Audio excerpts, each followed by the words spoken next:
एका हातानं हे मोबाईल धरतो नुसता हां इकडं धरून बसतो, इकडे धरून बस पडशील. रस्ते चांगले आहेत अगोदर.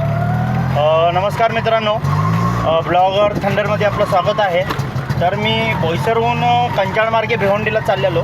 तर इकडच्या रस्त्यांची अवस्था अशी आहे की रस्त्यांची अवस्था अशी आहे म्हणजे की गाडीत बसल्यानंतर माणूस गाडीतला बाहेर पडतो की काय अशी अवस्था आहे रस्त्यांची. बघा तुम्ही बघू शकताय की ह्या रोडची अवस्था काय आहे. म्हणजे इथं वाहनं घेऊन जाण्याचा विषयच वेगळा आहे, पण इथं माणसांना चालण्यासाठी पण जागा नाही आहे.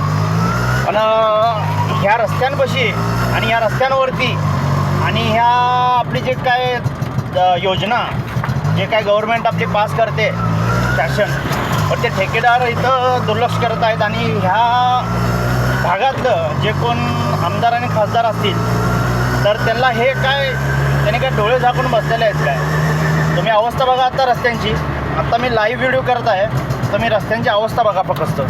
बघा हा माझा व्हिडिओ चालूच आहे. बघा आता गाड्या येत आहेत. बघा ॲम्ब्युलन्स पण येते समोरून ॲम्ब्युलन्स येत आहे.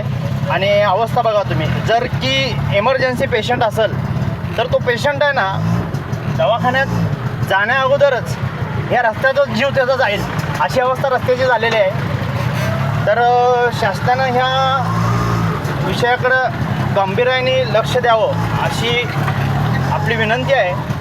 कारण की मी स्वतः रिक्षा आत्ता चालवत आहे आणि रिक्षा चालवताना एक छोटासा इथं मुलगा बसलेला आहे आणि तो मोबाईल धरतोय.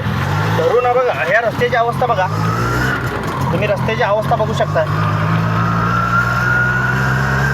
मध्येच थोडं काहीतरी चांगलं असतो आणि थोडा एक 10-5 मिनिट गेले की आणि परत तेच खेळ चालू होतो. म्हणजे विषय असा आहे, एमर्जन्सी काय अपघात घडला आणि काही जर कोण पेशंट वगैरे असला तर ह्या रस्त्यातून जाईपर्यंत तो दवाखान्यात पोहोचोपर्यंत त्याचा जीव इथं रस्त्यातच सोडावा लागेल त्याला. काही एमर्जन्सी आपल्या प्रेग्नेंट महिला असतात तर काही अचानक एमर्जन्सी कोणाला जायचा असतो. तर ह्या विषयावर आपण बोलत आहे, पण ह्या विषयावर लोक पण शांत बसतात. कारण की कोणी काय बोलू शकत नाही, कोणाची बोलायची हिंमत नाही होत. तर शासनाला आपल्याकडून विनंती आहे की लवकरात लवकर ह्या विषयावर लक्ष देणे गरजेचं आहे.